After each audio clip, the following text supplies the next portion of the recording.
Hello and welcome to DROIX. In this video we are checking out the Stheno F5 Gaming Mini PC, which has an Intel i5 processor and dedicated Nvidia GeForce 1650 graphics. We will be unboxing it, running a few benchmarks as well as playing some games and emulators.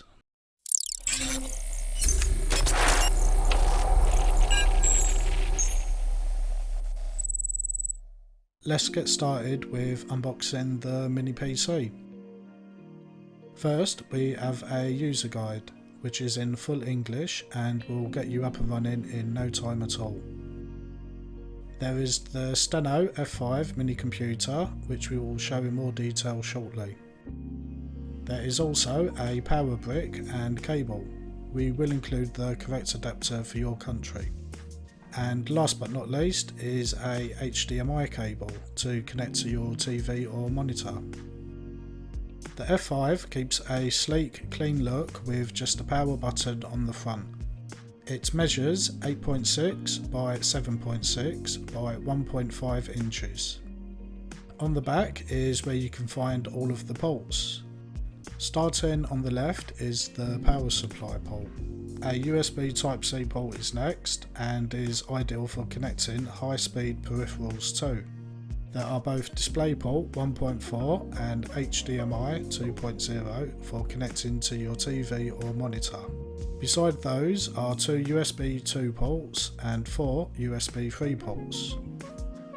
There is a high-speed gigabit Ethernet for fast and reliable data transfer. And finally, there is a 3.5mm headphone port. Wireless connectivity is handled with the 802.11 Wi-Fi and Bluetooth. Taking a look inside, you can see the two fans and exhaust to keep the internals cool and performing at a high load.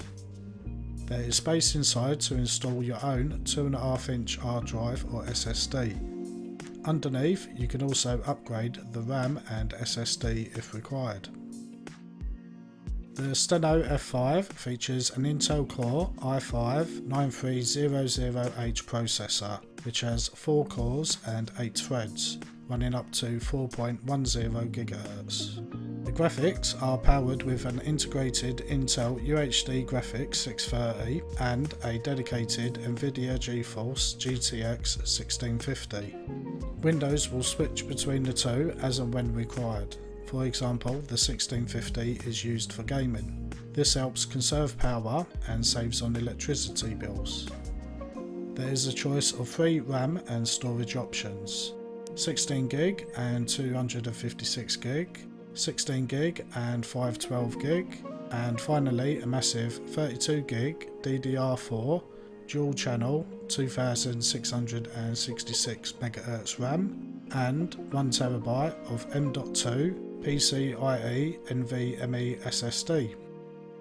Let's get this powered on to check out some benchmarks and gaming on this mini PC with Windows 10. The F5 comes with a fully licensed version of Windows 10 Professional, which gives you access to all of the latest updates and full access to the Windows Store for downloading any software and updates.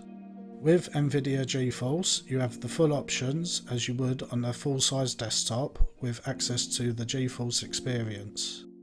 This will automatically optimize your game settings for the specification of this mini PC. We will start with some benchmarks to see the performance of this mini computer. First, we will take a look at PassMark, which gives an overall indication of performance, testing the processor, 2D and 3D graphics, RAM and disk speed. The score of 3437 is very good. Across the tests, we can see great speeds for 3D graphics, memory and disk speed, which is perfect as a mini PC for gaming. Next, we run PCMark, which tests the performance of day-to-day tasks ranging from web browsing, media playing, photo editing, graphics rendering and much more. As a note, due to the way PCMark runs with 2 graphics cards, some of the tests were not able to be run, and this results in a lower score than usual. Despite some tests not running, the F5 still scores a very good 5043. Comparing this to the GPD Win 3, which has an i7 processor, the scores are nearly identical, so you can get a good idea of the great performance of the F5. Taking a closer look at the performance for gaming, we ran DiskMark, which tests the processor and graphics. TimeSpy scores a very impressive 3491.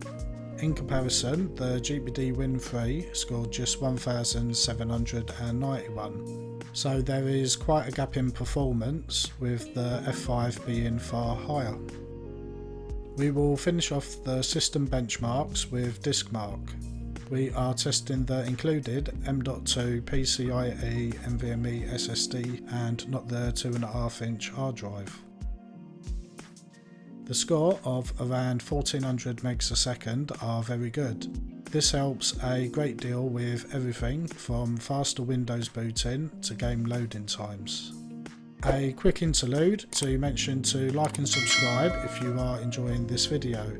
Also, don't forget to check out our other social media, including Facebook, Instagram and Twitter, for news, updates and some awesome giveaways that will be starting very soon. We will start off with Street Fighter V, which has a built-in benchmark and some awesome fight sequences. We are running at 1080p with everything on max. As you can see, the frame rate stays at a pretty much constant 60 frames per second, with almost non-noticeable dips to 59.9 now and again. For Forza Horizon 4, we are first using the GeForce recommended graphics settings at 1080p.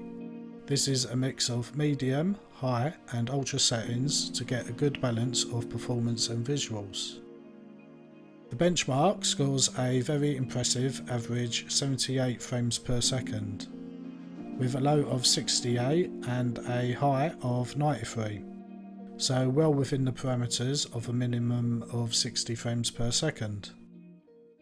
We changed the graphics settings to Forza's default ultra settings and run the same benchmark as before. This changes a few of the settings, such as medium to high and high to ultra.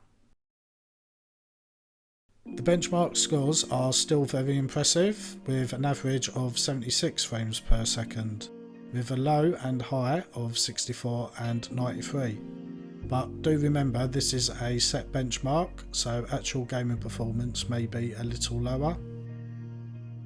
While not a fully accurate benchmark, as the scenes can vary a little every time it is run, we can see a good overview of the performance on Grand Theft Auto 5. We are running a mixture of mostly very high and a couple of high and ultra settings at 1080p. The frames per second is locked in at around 60 and remains so for the majority of the time. There are minor dips now and again during very busy scenes, but nothing that would spoil you playing. And we finish the games with Total War Saga Troy.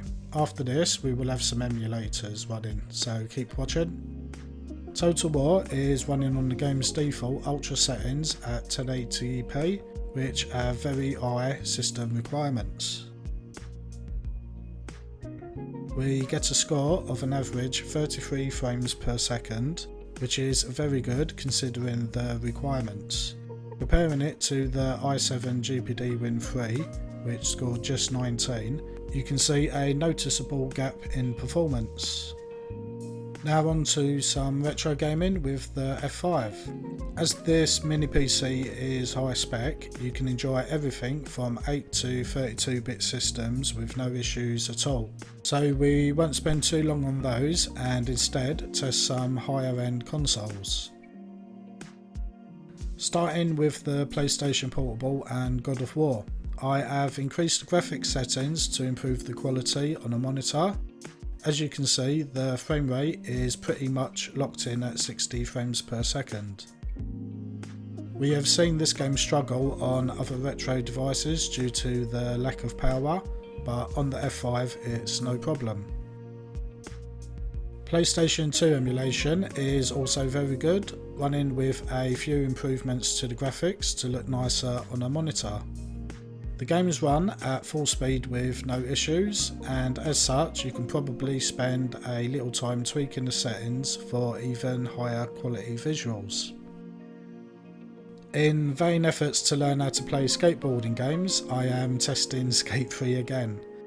The F5 handles PlayStation 3 better than I expected, with barely noticeable shader cache generation lag compared to the Win 3, which definitely had noticeable lag when generating shader caches. This won't be the same for every game, especially in this stage of the emulator's development, but you can get a great idea of the performance. We finish off the emulators with a look at Xbox 360 emulation. The emulator is in development, and as such not all games will run, but there are some that are very playable, such as Trials HD. As you can see, the performance is very good considering the emulator is in an early stage. I can't wait to see how the emulator performs in the future, as it should run great on the F5. The Stheno F5 is, to put quite simply, one of the best gaming mini PCs at the moment. As you have seen from the various benchmarks and gameplay footage, it can handle recent AAA games with no issues, and it can also play them at a respectable 1080p with great quality graphic settings. You could go for 4K gaming, but you would need to lower the settings. Personally, I would stick to 1080p. This mini PC is great as a standalone gaming system and perfect if you want a second PC for gaming in a living room. With its small form factor, it can remain out of sight behind your TV or monitor and take up very little desk space, for example. That wraps up this video. We hope you found it useful. If you did, please like and subscribe to keep up with future videos. Thanks for watching, and we hope to see you in the next one.